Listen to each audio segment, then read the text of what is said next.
Ina ni Miss Zainab Harake, abay sinupalpal ng ilang mga netizen matapos maglabas ng ilang mga statement patungkol sa issue ng hindi nito pagpasok sa kasal ni Miss Zainab Harake. But before that, if you haven't subscribed yet to my YouTube channel, please don't forget to like, share, and subscribe at i-hit mo na rin ang notification bell for more showbiz updates. Of course, bago tayo magpatuloy sa ating updates for today's video, nais kong pasalamatan kayo for always watching and trusting this channel. Thank you so much sa inyong palagi ang panonood at palagi ang pagsubaybay sa mga updates po natin. Maraming salamat po. Sa isang kamakailang pangyayari na umani ng maraming reaksyon sa social media, pinagbawalan umano ng YouTube personality na si Zainab Harake ang kanyang sariling ina sa kasal nito. Ayon sa ulat ng Bandera, isang bahagi ng Inquirer.net, tila hindi umano sang-ayon si Zainab sa desisyong pakasalan ng kanyang ina ang isang lalaki. Sa mga komento at reaksyon ng mga netizen, marami ang nagulat sa naturang balita. May mga nagsabi na dapat daw ay suportahan ni Zainab ang kanyang ina sa anumang desisyon nito. Samantalang mayroon namang nanindigan na may karapatan si Zainab na magkaroon ng opinyon tungkol sa mga bagay na may kinalaman sa kanyang pamilya. Sa aking opinyon, mahalagang bigyan ng konsiderasyon ang dalawang panig ng issue. Bilang anak, may malasakit si Zainab sa kanyang ina at maaaring may mga alalahanin siya tungkol sa kinabukasan nito. Ngunit bilang adult, may karapatan din ang kanyang ina na gumawa ng mga desisyon para sa sarili nito. Mahalagang makipag-usap ng hayagan at may pagmamahal sa isa't isa ang mga miyembro ng pamilya tungkol sa mga bagay na may kinalaman sa kanilang buhay. Sa ganitong paraan, maiiwasan ang mga hindi pagkakaunawaan at masasamang epekto sa kanilang relasyon. So base po sa source, sinasabi po dito na nagsimula ang conflict ni Miss Zainab Harake at ng kanyang ina dahil gusto di umano ng ina nito na magkaroon or makasal dun po sa kanyang karelasyon ngayon na bagay na tinutulan ni Zainab Harake. Base po yan sa source. So sa pagbubuod ng issue sa pagitan ni Zainab Harake at ang kanyang ina ay isang paalaala na sa anumang desisyon na ginagawa natin, lalo na sa loob ng pamilya, mahalaga ang pagkakaroon ng malasakit, respeto at bukas na komunikasyon sa isa't isa.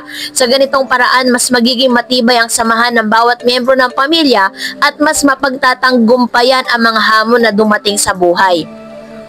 Matapos nga mairaos ang kasal ni Miss Zainab Harake, ay meron pa rin po mga kumakalat na mga statement. Ito pong ina ni Miss Zainab Harake, katulad na lang po ng isang post na ito na sinagot po siya ng isang netizen. Sabi dyan, dahil pinagpipilitan niya na siyang ina ay hindi pinapasok. Si Zainab daw mismo ang hindi po pumayag na siya ay papasukin sa loob mismo ng kanyang kasal.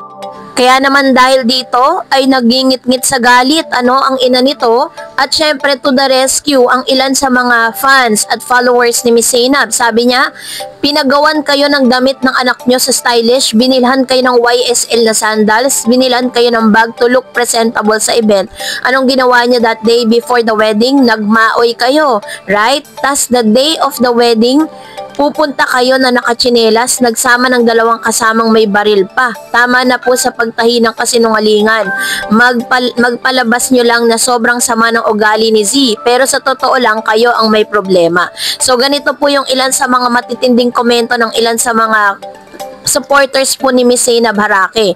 And then sabi din po ng isa pa, ba't kasi racist kayo sa mapapangasawa ng anak nyo? Ang bait-bait po ni Ray Parks para ganyan kayo sa kanya. Ba't po may dala kayong baril nung araw ng kasal? Yan ang ilan sa mga katanungan ng mga supporters po ni Zainab. Kung tutuusin at kung titignan naman talaga natin, bakit po kailangan may dalang baril at the same time, hindi niya po ginamit yung mga binili sa kanya ni Zainab para mas maging presentable siya. So kung susuriin natin na talagang may problema talaga. Sabi pa ng isa, kaya pala kahit sarili mong kapatid at ibang kamag-anak, hinahayaan ka lang. So anak mo pa rin ang may kasalanan. Alam ng mismo ng kapatid ng ugali mo. Kaya nga wala kang kakampi Mga pamangkin mo sa anak mo kumampi. Alam nila sino nagsasabi ng totoo at totoong inaapi. Kasi yan ang palabas ng ina ni Miss Zainab Harake na tila baga siya po ay dinisregard at inaapi. Sinasabi nga ng ina ni Miss Zainab Harake na kung malalaman daw di umano ito ng kanyang mga kapatid ay magagalit daw ito. And sabi pa dyan, Sabi pa ni Miss Maria Fe Ocampo, Lian Rocks, yes madam, kasi po simpleng tao lang ako. Kasi may nag-comments po dyan na baka daw nahihiya yung nanay ni Miss Zainab Harake doon po sa mga nasa loob kasi napaka-star-studded naman talaga. Talagang mga sikat ang naroroon. Sumagot po siya. Sabi niya, yes madam, kasi po simpleng tao lang po ako at di maganda, kaya di po ako belong. Doon kaya di na po ako pinapasok sa gate na baka manggulo daw po ako kahit kailan na saan wala akong record na ng gulo. Tahimik po ang namumuhay mag-isa dito sa Bacoor na kahit sigawan ako ng anak ko na iniiyak ko na lang po sa harap nila. Di ko need manggulo, respeto na lang po sa mga taong andon. Bisita na may pinag-aralan po ako, alam ko po ang salitang respeto sa sarili ko. O ganito po nang atwira ng ina ni Miss Zainab Harake doon po sa mga comments no sa Twitter. At ganun po katindi yung kanyang mga pinakawalang salita. So, sa ganitong konteksto kasi mahalaga na ang bawat isa ay makinig sa iba't ibang perspective at magkaroon ng mas malalim na pangunawa sa mga damdamin at intensyon ng bawat miyembro ng pamilya. Sa ganitong paraan, mas magiging effective ang pagresolba ng mga hindi pagkakaunawaan at pagtataguyod ng matibay na relasyon. Pero syempre, dahil po sa mga bagay na ito, nagkaroon po ito ng mas matinding epekto sa social media. Syempre, of course, si Zainab Harake po ay kilala bilang isa sa mga sikat na vlogger at artist dito po sa Pilipinas. At talagang meron po siyang 14 million na followers sa Facebook. And ganon din, million din ang kanyang followers po sa YouTube. Kaya talagang lahat po ng tao ay very invested dun po sa mga nangyayari sa buhay niya. At isa rin sa mga hinihinalang dahilan, dahil may video po na lumabas si Zainab na talagang inihilala din ng mga netizen na isa rin to sa mga factor kung bakit wala doon ang ina ni Miss Zainab Harake. Panoorin natin to.